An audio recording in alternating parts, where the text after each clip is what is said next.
Oke, assalamualaikum warahmatullahi wabarakatuh. Nama saya Saiful Lukianto dengan NPM 2317051046 akan membuat video penjelasan terkait UTP Artificial Intelligence. Langsung saja. Eh, untuk soalnya sendiri itu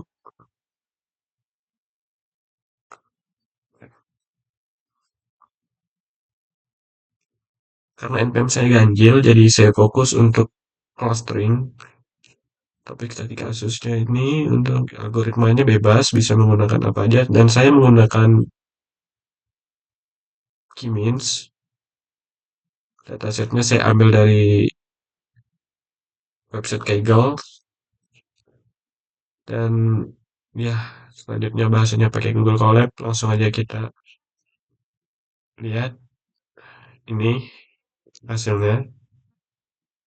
Studi kasus saya berjudul segmentasi video game berdasarkan total penjualan global menggunakan clustering dan genetik algoritma. Tujuannya, menentukan jumlah cluster optimal dalam data penjualan video game dengan menggabungkan genetik algoritma dan K-means clustering, kemudian memvisualisasikan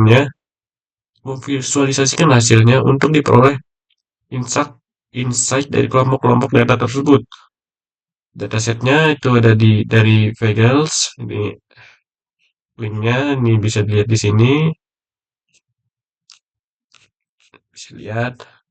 Dan untuk atribut pentingnya itu ada platform, years, genre, publisher opsional, bisa dipakai bisa tidak, NS sales, US sales, JP sales, dan other sales, global sales atau penjualannya.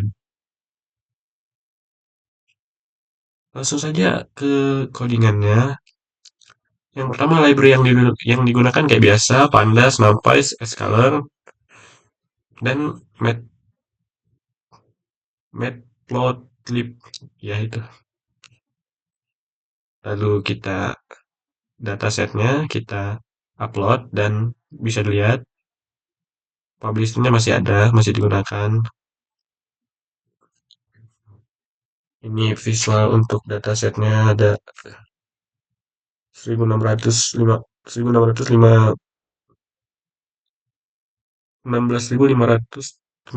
baris. Langsung ke processing datanya. Pertama kita drop baris kosong, untuk baris-baris yang kosong tidak diperlukan. Lalu kita pilih kolom fiturnya, yang kita gunakan adalah platform, tahun, genre, dan ini kita buang publishernya. Lalu encoded kolom, kategorial, dan normalisasi fitur. Dan hasilnya akan begini: platform, year, genre, A, U, JP, sales, order sales. Kurang lebih begini hasilnya. Kalau sudah, langsung kita ke genetik algoritma untuk menentukan jumlah klaster optimalnya. Yang pertama kita definisikan dulu gaya parameternya, dan kita akan mencoba dari klaster 2 sampai 10.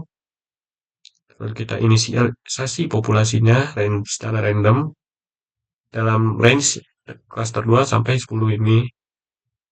Lalu genetik algoritma ini saya menggunakan crossover, ada mutation sama ada seleksi juga kalau nggak salah. Kalau sudah gini, kita bisa menampilkan hasil terbaik dari generasi yang sudah kita lakukan dari GA-nya itu sendiri, dan menampilkan fitness story. Bisa dilihat di sini, jumlah klaster terbaik yang dihasilkan adalah ada dua klaster dengan fitness score terbaik per generasi adalah generasi satu. Segini, rata-rata sama gitu. Perkembangan fitness GA-nya tuh bisa dilihat agak sama, tapi ada sedikit apa sih namanya, gelombang.